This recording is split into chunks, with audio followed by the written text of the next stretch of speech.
prophecy, end times, world events, eschatology.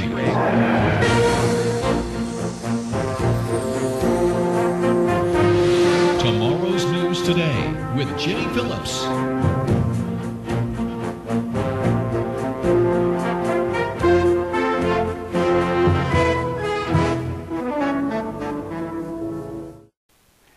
Hello, friend. My name is Jimmy Phillips. I'm a Bible prophecy seminar speaker from Amarillo, Texas.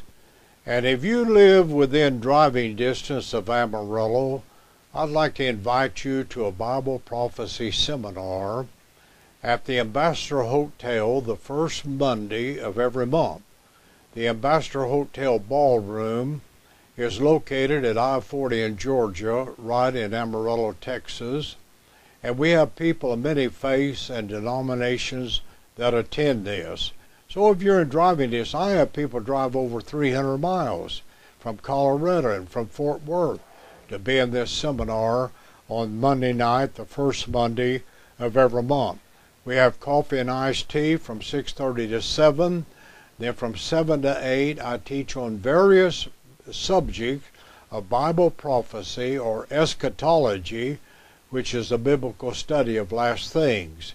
Now I understand that this television show is going into many nations around the world, and so the way that I can help you or teach you or share with you would be through this television show. I'm very grateful for this opportunity, and it's a pleasure to come into your home or house or wherever you see this show once a week, and we're so grateful for that opportunity. Now, this 4 weeks that I'm sharing with you now, I've been talking about general questions concerning Bible prophecy. There are a lot of questions that are asked concerning Bible prophecy. So if you'll listen each week for 4 weeks, you'll get each of these questions. I dealt with the number 1 question about, is America found in the Bible? And I went into detail about that. And then I talked about what is the number 1 sign that we are living in the last day. And I talked about the rebirth of Israel and why Israel had to be into existence before some verses of Scripture could ever be fulfilled. Then I talked to you last week, and I want to continue that today, about the book of Daniel, and the question is often asked, or Bible question is often asked concerning the last day, the increase of knowledge. Does that play a part in fulfilling Bible prophecy? And it certainly does. Knowledge is increasing exponentially. I mentioned last week that knowledge is increasing. Total human knowledge is doubling every 15 to 18 months. That is astounding when you think about it. Then I want to share this with you. Do you know from 1500 to 1830, that was 330 years. It took total human knowledge to double once. Total human knowledge doubled one time, only once, in 330 years. Then from 1830 to 1930, only 100 years, total human knowledge doubled again. Now that's amazing. Then from 1930 to 1960, that's only 30 years. Total human knowledge doubled again in those short 30 years. Then it gets really interesting. If you'll notice from 1960 to 1975, only 15 years, total human knowledge doubled again. Then from 1975 to 1980, only 10 years, total human knowledge doubled again. Then get this, friends, from 1985 to 1990, only 5 years, total human knowledge doubled again. 100 years ago, people were traveling by horseback, just like Julius Caesar did thousands of years ago. But in the last few years, especially this last century, it is amazing how the total human knowledge has increased and how we have been blessed. So you see, Daniel, the book of Daniel, is definitely being fulfilled in our day. Every 15 to 18 months right now, total human knowledge is doubling.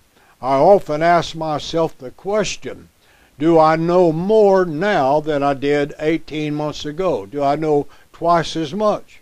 Or will I know twice as much 18 months from now as I know now?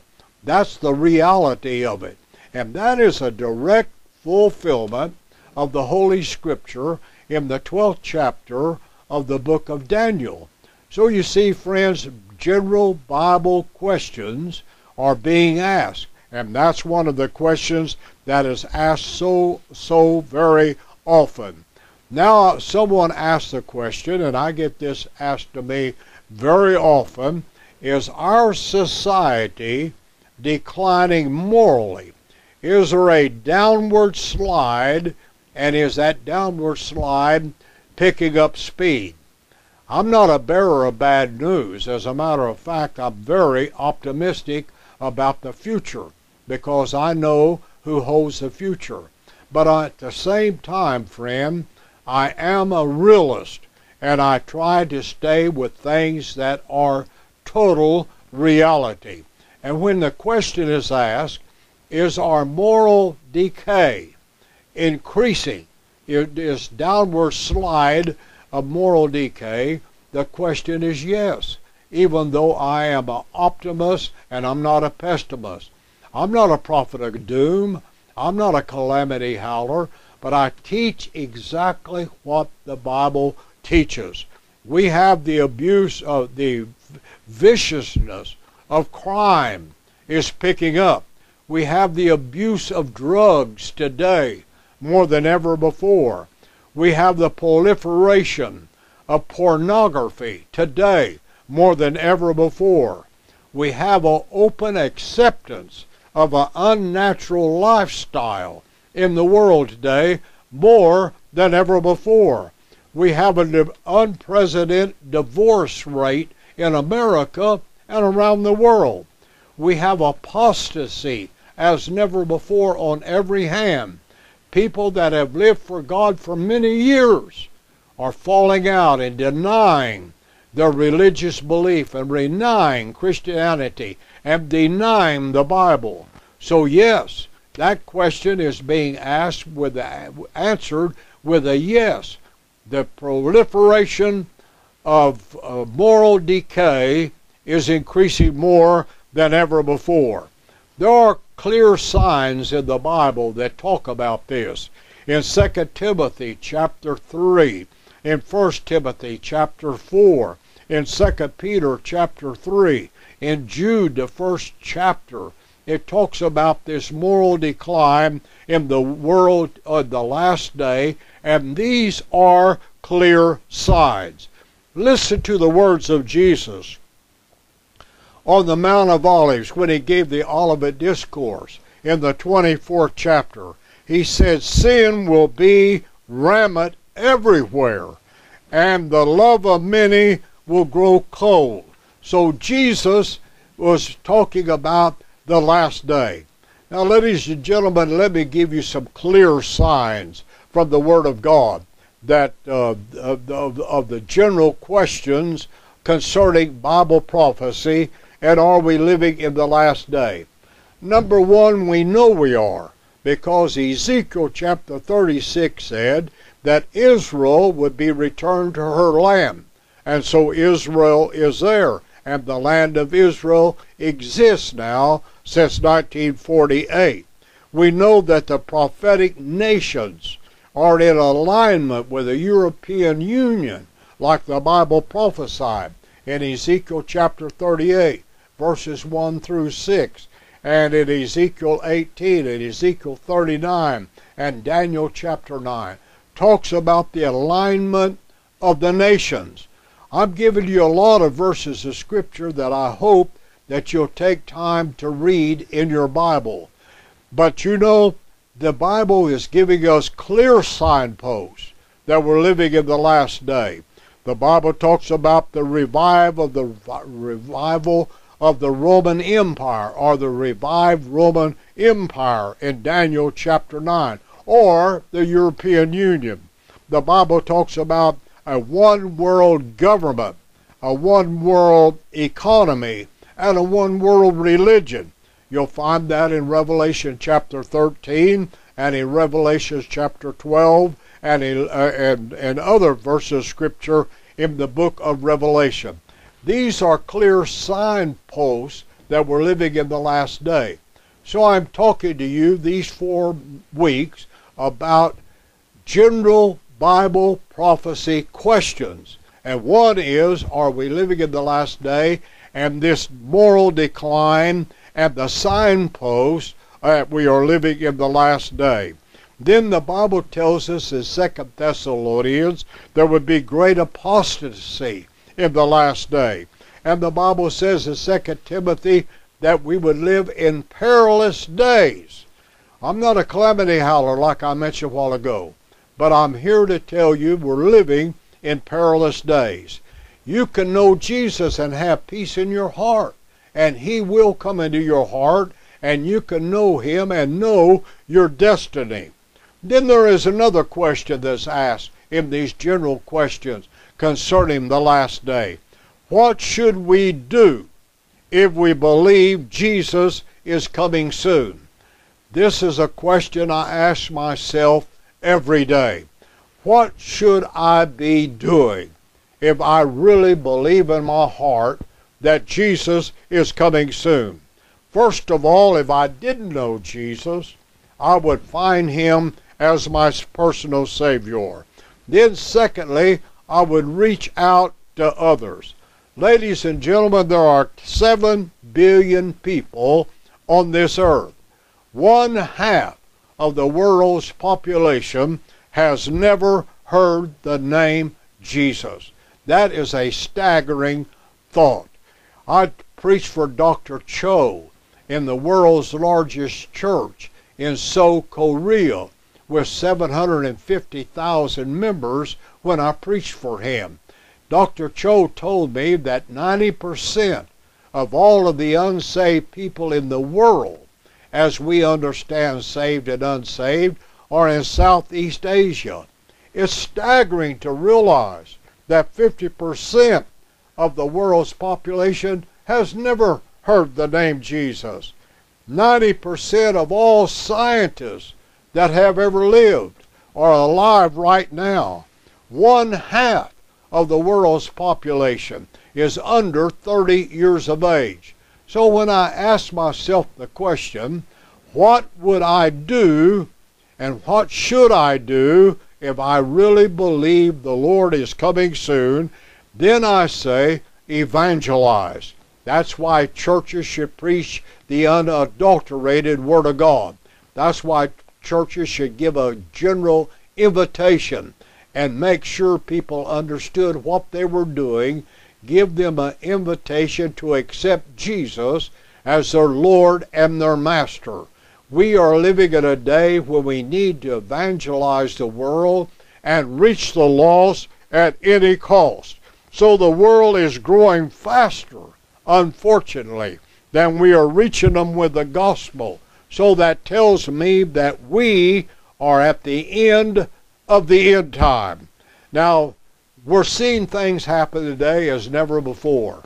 I read the other day about a one world government that would tell me what to do in these last days, knowing that Jesus is coming soon. I read the words of Pope John Paul II. And Pope John Paul II said, by the end of this decade, we will live under the first one world government that the world has ever seen, and have an existence of nations of one world government. And he said this is inevitable. I read the words of Henry Kissinger. he said our nation is ultimately endowed to play a creative and decisive role in the new world order which is taking place and taking form all around us. So you see, these are questions about the last day. Paul Warburg, who's a Federal Reserve official with the Federal Reserve System, said, and he was speaking to the United States Senate, and he said, we will have a world government either by conquest or by consent. That's a very powerful and emphatic statement. So you see, we're living in that kind of day. The Bilderberg Organization are having their summits, and they are taking silent oaths that they will, that no one will be able to attend one of their secret meetings. And just recently, they declared that someday, not far away, that every human being on the earth will be chipped with a computer chip and a fingerprint to assure their identity. They arrived at their meeting in armed cars. They have the instructions to their guards to shoot without asking question if someone tried to break in. This all goes back to the question about general Bible prophecies. What are we doing in the last day? So you see, we're living in that day. The one world government, or the European Union, is estimated by a British think tank that they would be participating in a monetary union by 1999. That date has come and gone, and it has been fulfilled. And then they observed within the next 100 years, the nationhood as we know it will be obsolete, and all states will be recognized as a state global authority. You know, the European now is trying to have what they call the United States of Europe. Over 500 million members in the European Union with 27 nations is bringing us closer and closer to the time of the end. So for the last 3 weeks, I've been talking to you about some of the general questions of Bible prophecy that are asked so frequently. I'm often asked a question about the subject of the rapture of the church. I often refer to the rapture of the church. And I understand, ladies and gentlemen, that the word rapture is not in the Bible. I understand also that the word Trinity is not in the Bible. I also understand that the word Bible is not in the Bible, except on the outside cover where it says Holy Bible. But that doesn't mean there's not a Trinity. That doesn't mean that the Bible is not right. That doesn't mean that there's not going to be a rapture of the church. That's one of the general questions that I am asked frequently. What about this business of the rapture of the church?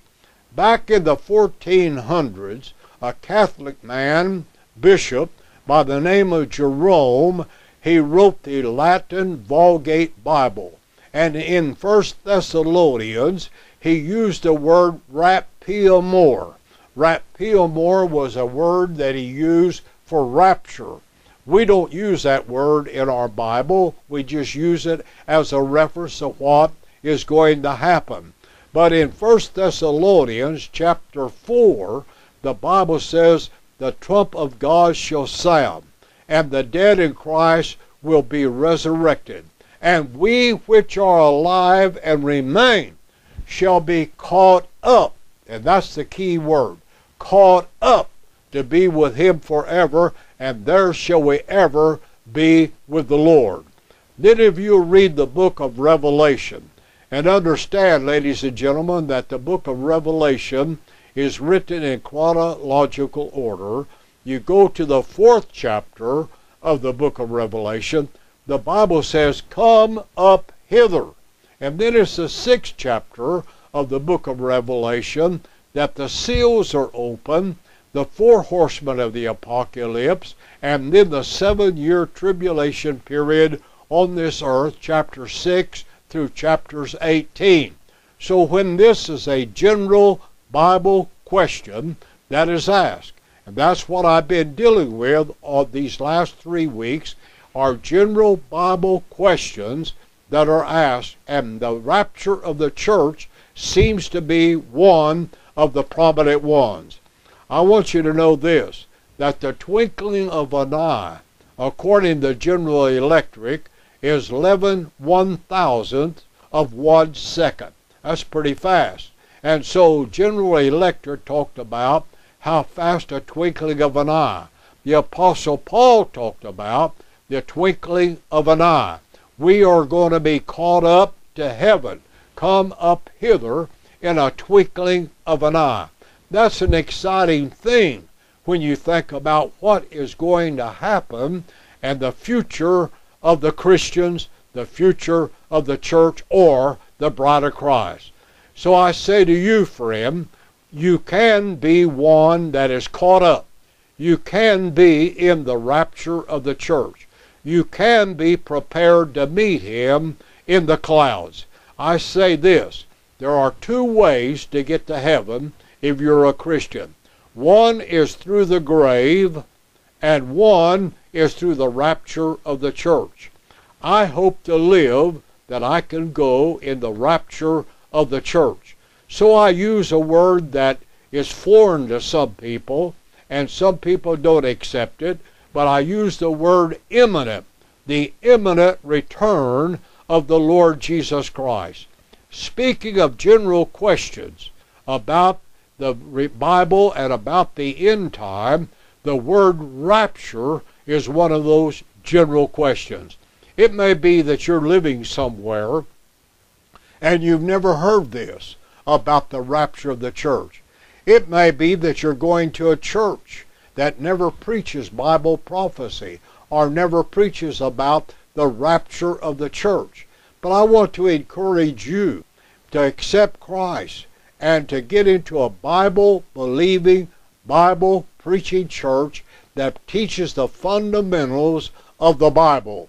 We need to know about systematic theology. And as you study the Word and see who's talking, who they're talking to, and what they're talking about, and then go to the book of 1 Thessalonians and go to the 4th chapter of the book of Revelation, then you will see the imminent return of the Lord. First of all, Jesus is coming back for his saints. There's the difference in the rapture of the church and the second coming of Jesus 7 years later. He comes for his saints, and that could happen any moment. Then the Bible says he will come back with his saints 7 years later. When he touches his feet on the Mount of Olives, there's a great earthquake.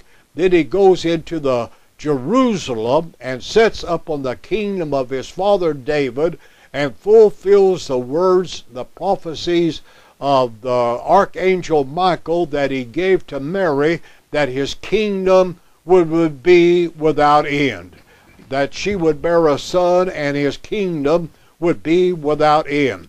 That's the difference in the rapture of the church and the second coming of Jesus Christ. So you see there are general Bible prophecy questions that are asked. I've just touched on 4 or 5 of the important questions that are asked in this day. But I'd like to encourage you to study your Bible, read your Bible, read Bible prophecy, and know beyond a shadow of a doubt that you know Jesus as your personal Savior. If you will accept Jesus Christ as your personal Savior, and if you'll write me, I'll mail you a New Testament that will help you in your newfound faith in Jesus Christ. I'll mail you something that will help you. You can study, and it will be a blessing to you. What I'd like to ask you to do is to accept Him as your Savior, and then write me, and my contact information will be on the screen at the end of this show. It will have my name, address, my email address, my website. Go to all of those things and let me hear from you, and I'll be happy to respond to your letter. So you see, the last 3 weeks I've dealt with 4 or 5 very important questions.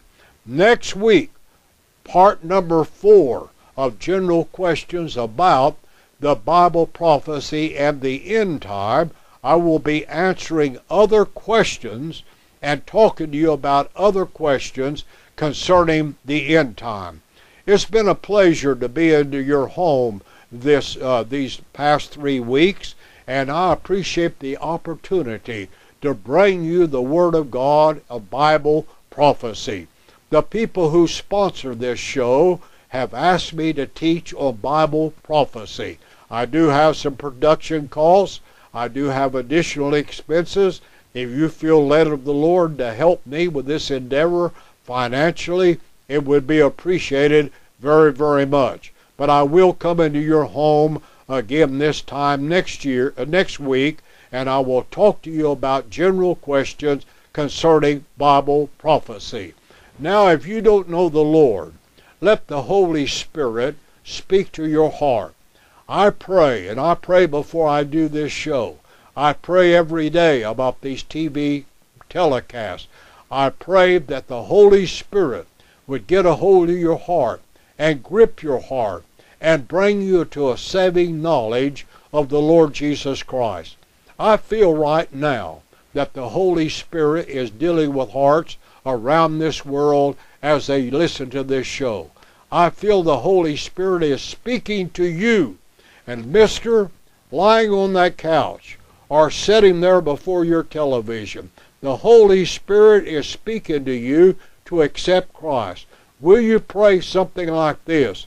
Dear Lord Jesus, come into my heart. Forgive me of my sins. Write my name in the Lamb's Book of Life. I'm sorry I'm a sinner. I will cease to sin. I'll live for you. I'll die for you. I'll be your servant. God bless you. And until this time next week. I want to thank you, friends, for watching Tomorrow's News Today. We bring this to you this time every week on your television. I deal with exciting subjects of eschatology, which is the biblical study of last things. Prophecy is a capstone of systematic theology.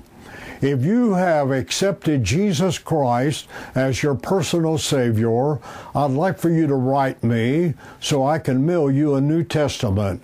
My contact information is on the screen below. And also, this is a gigantic work of faith. If you feel led of the Lord to help us with finances, we would appreciate it very much. God bless you. I'll see you this time next week.